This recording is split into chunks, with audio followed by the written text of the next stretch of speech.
Good morning, students.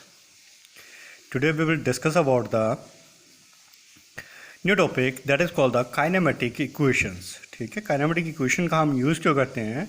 To find out the various factors. जैसे कि मान लो आप किसी एक पर्टिकुलर वेलोसिटी के साथ जा रहे हो, ठीक है, और आप लोगों को कितना टाइम लगा उस वहाँ तक पहुँचने के लिए, तो उस टाइम को निकालने के लिए हम इन काइनेमेटिक का यूज़ करते हैं. या तो फिर कितनी वेलोसिटी आप अटेन कर सकते हो, कितनी एक्सेलरेशन आप अटेन कर सकते हो, आप डिस्टेंस कितना कवर करोगे. इन अलग अलग फैक्टर्स को निकालने के लिए हम काइनेमेटिक इक्वेशंस का यूज़ करते हैं. ठीक है, तो हम फर्स्ट डेरिवेशंस के ऊपर आते हैं. हमारे पास मेनली 3 डेरिवेशंस होती हैं काइनेमेटिक इक्वेशन को सॉल्व करने के लिए. तो फर्स्ट डेरिवेशन है हमारे पास, जैसा कि हम लोगों ने ऑलरेडी करके रखा हुआ है ग्राफ के केसेस में, कि एक्सेलरेशन जो होती है वो किसके बराबर होती है? Slope of the line A B. तो हमने क्या किया, यहाँ पे एक velocity versus time graph produce किया. ठीक है, this one is called the X axis. ठीक है, this one is called the Y axis बोला जाता है इसको. ठीक है, ये रिप्रेजेंट करता है टाइम को रिप्रेजेंट करेगा, जबकि ये रिप्रेजेंट करेगा हमें वेलोसिटी को रिप्रेजेंट करता है. ठीक है, अब देखो जब टाइम ज़ीरो था, यानी कि जब मैंने किसी ऑब्जेक्ट को ऑब्जर्व करना स्टार्ट ही किया हुआ है, तो उस टाइम उस ऑब्जेक्ट की वेलोसिटी कितनी थी? यू किसको रिप्रेजेंट करते हैं हम? इनिशियल वेलोसिटी को. ठीक है, जैसे जैसे ये यूनिफॉर्मली एक्सेलरेट हो रही है बॉडी, तो टी टाइम के ऊपर, यानी कि कुछ टाइम के बाद जब मैं उसको ऑब्जर्व करना बंद कर दूंगा, तो उस टाइम में उसकी वेलोसिटी में चेंज हो जाएगा. ठीक है, तो चेंज हो जाएगा तो उसकी वेलोसिटी जो बन जाएगी वो किसके इक्विवेलेंट बन जाएगी? कैपिटल स्मॉल बी के इक्विवेलेंट बन जाएगी. ठीक है, तो स्मॉल बी किसको रिप्रेजेंट करता है? Final velocity of the journey. तो इस तरह से हम इस ग्राफ को प्रोड्यूस करते हैं. ठीक है, तो ये हमारे पास ग्राफ आता है, uniformly accelerated graph, velocity time graph. ठीक है, तो ये ए बी परपेंडिकुलर मैंने ड्रॉ कर दिए यहाँ पे एम के ऊपर. ठीक है, एम एक परपेंडिकुलर ड्रॉ कर दिए मैंने यहाँ पे. अब हम इसको आगे प्रोसीड करते हैं. जैसे भी हम लोगों ने ग्राफ के केसेस में पढ़ा कि एक्सेलरेशन जो होती है वो किसके इक्विवेलेंट होती है? स्लोप ऑफ ए बी के इक्विवेलेंट होती है.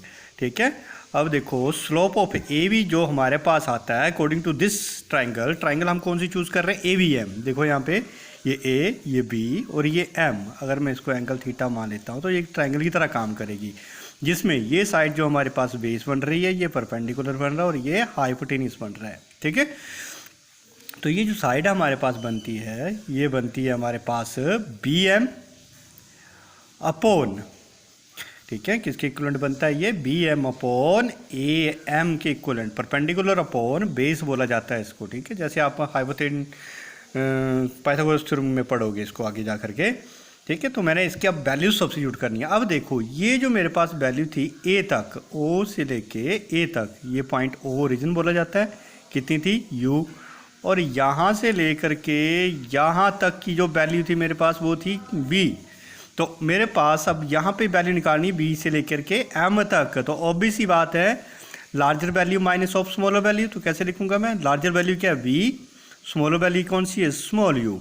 ठीक है, तो यहाँ पे मैं इसकी बी एम, देखो बी एम तक वैल्यू कितनी बनी? बी से लेके एम तक की वैल्यू बनी मेरे पास बी माइनस ऑफ यू. तो यहाँ पे मैं इसकी वैल्यू सब्स्टिट्यूट कर देता हूँ, B minus of U upon, अब आ जाओ ए एम. अब देखो ओ से लेके इस पॉइंट तक, इसको पॉइंट को सी मान लेता हूँ मैं. ठीक है, ओ से लेके सी तक की मेरे पास टाइम कितना है? ओ पर टाइम 0 है और सी पर टाइम टी है.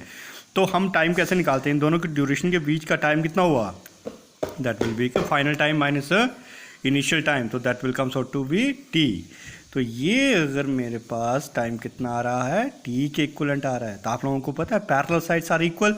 अगर ये पैरेलल साइड टी के बराबर है तो ये भी पैरेलल साइड किसके बराबर होगी? टी के बराबर ही तो होगी. तो ए एम की वैल्यू मेरे पास कितनी आ गई? टी के इक्वलेंट. अब मुझे यहाँ पे थोड़ा सा अरेंजमेंट करना है. क्या अरेंजमेंट करना है? टी को मैं इस तरफ ले जाता हूँ, तो ये बन जाएगा A T is equal to B minus of U. ठीक है, तो इस इक्वेशन को थोड़ा सा अरेंज करके लिखते हैं. यू को उठा इस तरफ ले गया, तो A T plus of U is equal to B. और इस इक्वेशन को हम जनरली जो लिखते हैं वो इस तरीके से लिखते हैं, B is equal to U plus of A T. तो this one is called the first kinematic equation. ठीक है, इसी को हम क्या बोलते हैं? फर्स्ट काइनेमेटिक इक्वेशन बोलते हैं. अच्छा, इसी तरह से हम सेकंड काइनेमेटिक इक्वेशन को सॉल्व करेंगे. ठीक है, अब हम किसको करेंगे? सेकंड काइनेमेटिक इक्वेशन को सॉल्व करेंगे. अब देखो सेकंड काइनेमेटिक इक्वेशंस के लिए हमने एक इक्वेशन याद रखनी है। इक्वेशन क्या, एक तरह से वर्डिंग याद रखनी है। क्या ग्राफिकली जो हमने लास्ट टाइम स्टडी किया था, तो उसमें हमने एक बात स्टडी की थी, क्या, द डिस्प्लेसमेंट जो होती है किसी भी पार्टिकल की, that will be equal to the area, किसके बराबर था, area of the velocity time graph के इक्वलेंट था।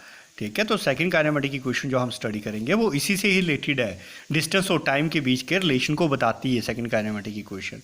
ठीक है, तो हम यहाँ पे डिस्प्लेसमेंट देखो कितनी कवर करेगा। डिस्प्लेसमेंट मतलब जब आपने टाइम टी से चलना उसने स्टार्ट किया था और टाइम टी तक गया, 0 से चलना स्टार्ट किया और टी तक गया, यानी कि 10 बजे चला और 10:20 पर वो रुक गया जा करके। ठीक है, आपका जो ऑब्जर्वेशन टाइम है वो 20 मिनट का है। ठीक है, तो उसने उस 20 मिनट के दौरान कितना डिस्टेंस ट्रेवल कर लिया था, तो उस डिस्टेंस को हम रिप्रेजेंट करते हैं एस से, area under velocity time graph. हम इसी ही डायग्राम का यूज़ करते हैं। तो देखो area under velocity time graph, ये मेरे पास स्लोप है ए बी, तो इस स्लोप के अंदर ये जो एरिया बनता है इसी का ही हम यूज़ करते हैं।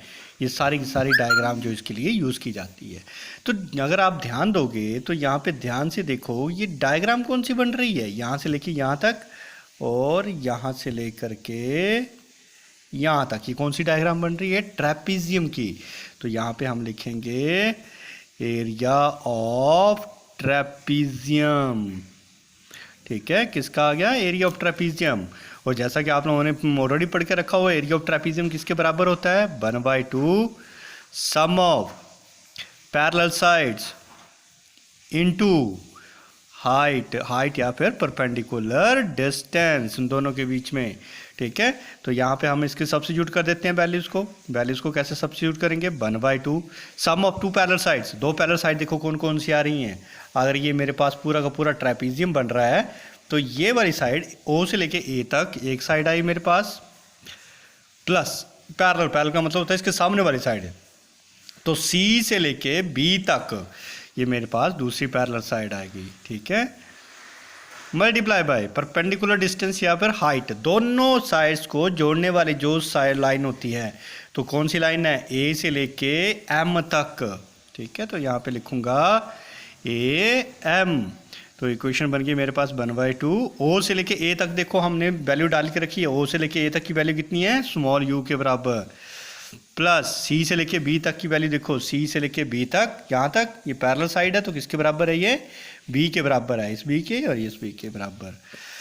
तो ये आ गया हमारे पास बी इंटू ए एम की वैल्यू देखो, यहाँ से ए से लेके एम तक पैरेलल साइड्स आर इक्वल, ओ से लेके सी तक टी है तो ओ से लेके एम तक भी कितनी हुई, टी के बराबर आएगी वैल्यू ये। ठीक है, तो अब हम इसको अरेंज करते हैं। अरेंज कैसे करेंगे, यूजिंग इक्वेशन